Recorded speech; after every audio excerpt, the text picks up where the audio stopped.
Hello, beta testers. Thank you, Jubei Fure, for giving me an intimate understanding of Palworld. I didn't expect my old AI-beaten 2060 Super to impress me, but the experience when I was not streaming was very pleasing.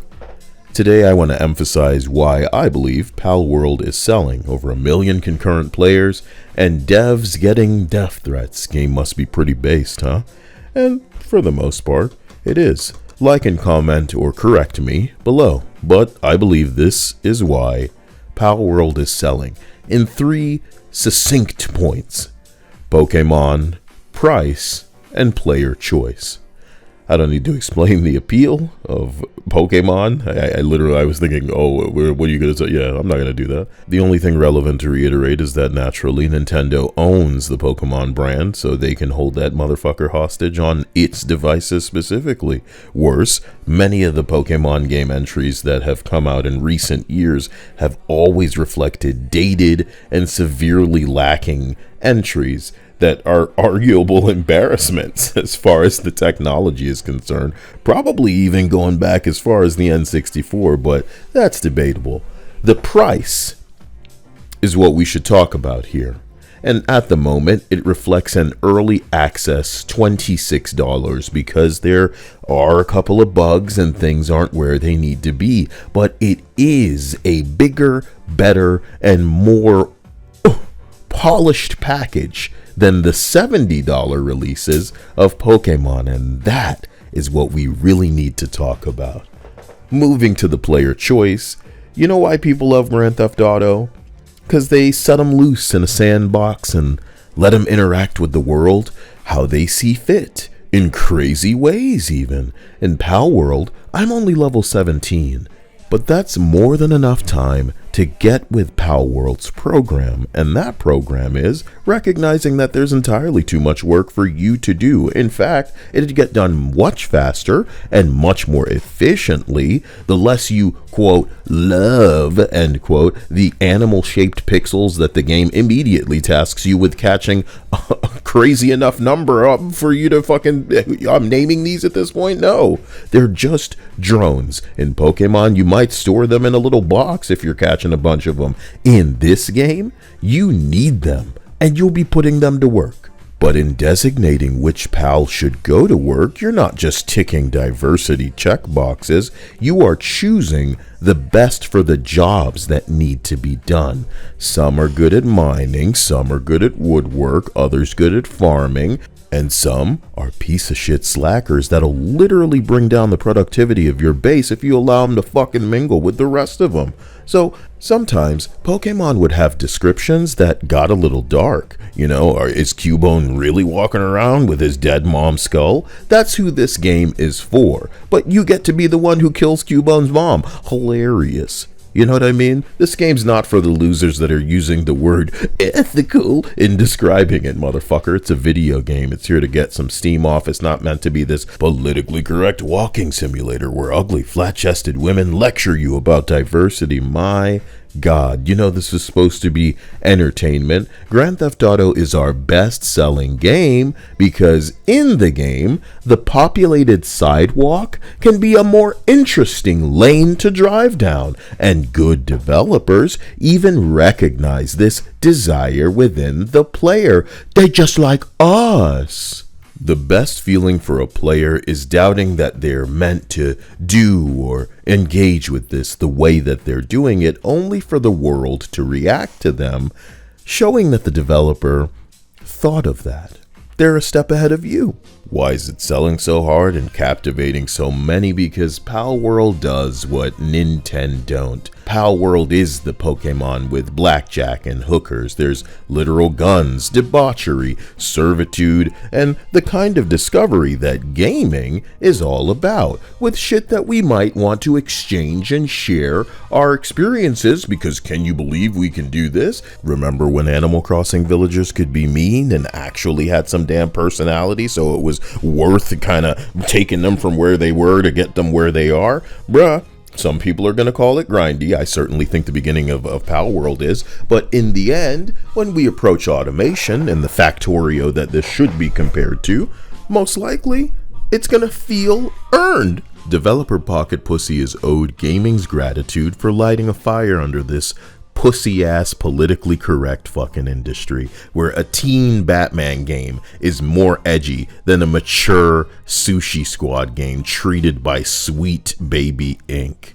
So, have that money, have that attention. A lot of whispers about bots and this and that, but ooh, if I could get an Animal Crossing where the villagers actually have personality, you think people gonna be complaining about AI if it's going into a villager that makes the experience more personal? It's about how you frame this shit. People don't fucking care when the AI can do better. So when you let these politically driven, identity obsessed freaks into your fucking thing and it goes to shit, I know this seems like a different, tangent and it's just a rant that I want to go off in, but all of gaming suffers because it's gotta be message over fun. You want to know what is fun? Palworld. And even though it made me crazy and everybody's seeing it on stream, it'll make everybody crazy. That's part of the experience. You're meant to go, I can't do all of this. But you know who can lighten that load? A couple of pals. Hey, pick up that on the ground. I can't pick it up. Oh, you need the scooper to pick that up. How do I get the scooper? Well, you got to mine these resources to get the scooper. Well, how do I mine resources? You got to build this pickaxe to get the resources. Well, how do I build the pickaxe? You got to craft a working bench. How do I craft the workbench? Well, you got to get the materials to craft the workbench, man. Get the materials to craft the workbench, and then you can make the tool, and then you can pick up the thing. And then when you do that, come back to me. I'll tell you what to do next. But don't get too cold out here now. You gotta get them resources now. It's gonna turn into nighttime. It's gonna get crazy out here now. You better do this shit fast now. Oh shit, it's dark now, nigga. Cause I am cold. And I am hungry. And not enough stamina. I gotta repair my shit. I get by with a little help from my pals. Who would have thought a game that looked this cute could be controversial? But the controversy is exactly what will help sell it, and the pussy pencil pushers outraged our free press. Do you think this game will struggle being remembered? When the trailer showcases something akin to a sweatshop with visibly sad, cute creatures on a production line, it's meant to provoke a reaction. Congratulations, there's still a bit of humanity kicking around in there, but you can't blame us for being equally as provoked and compelled when people are so sick of the sanitized, politically correct rainbow flag pandering that the gay people I know hate just as much as we do. This ESG slop can suck my balls. But you know what behavior didn't need to be forced? People playing and buying Palworld, and some may never touch it after this week, but what they saw appealed to them because it broke the mold. And right now, the mold that's being forced by the identity politics niggas in games, the sanitization PG politically correct squad,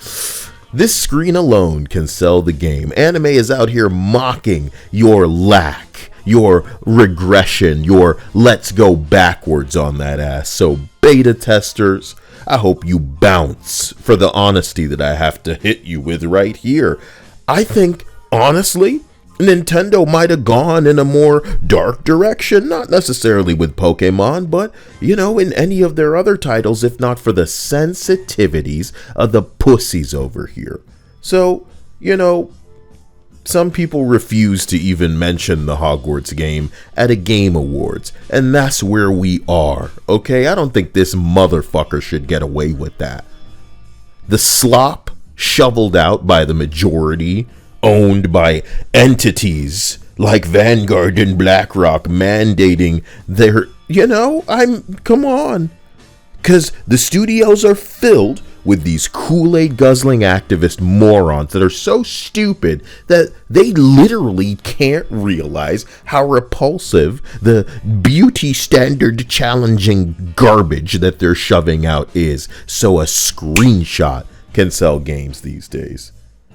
And it's a shame because it's a real coin flip deciding whether or not you get a Palworld or you get a day before.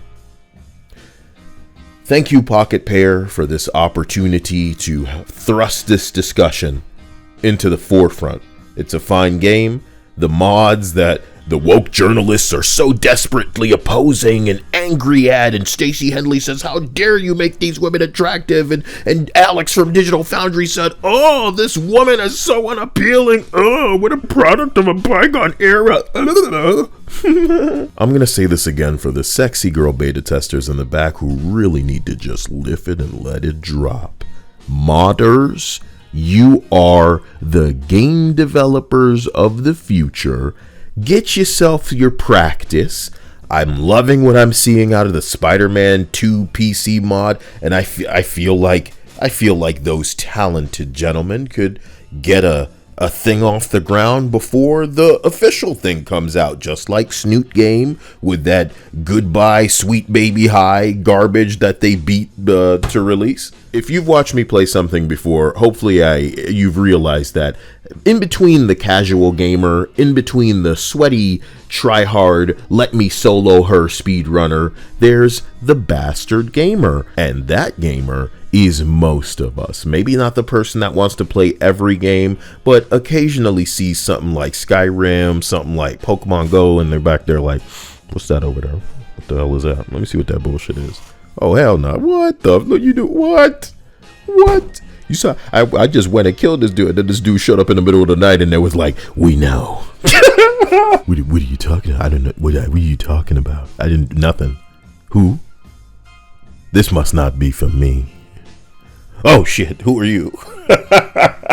The cuck fetish and humiliation kink having Marvel's Avengers and Sushi Squad defenders, they think I hate everything, but I've been having the time of my life with Palworld and in the surrounding discussion. Of course, in a world where a Saints Row developer is calling us terrorists before their studio shuts down because the game that we told them was shit, that we were not interested in, probably wouldn't sell, didn't sell, was uninteresting, and shit. You know, what do you want us to do? Same kind of energy like the devs mad as hell that Baldur's Gate is a little too good and gives a little too much, man.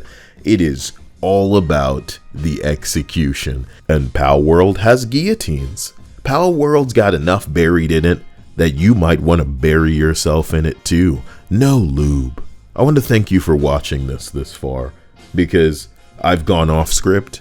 And when you've written 3 bullet points in a Word document and called that a script, I mean, it's insane that you could have spoken this long at all. I'll see you guys later. I love you to death. Thank you to the patrons. And you have yourselves a gnarly time. I'll come back to this if you guys are interested. Thanks for doing what you do. Like the video. What?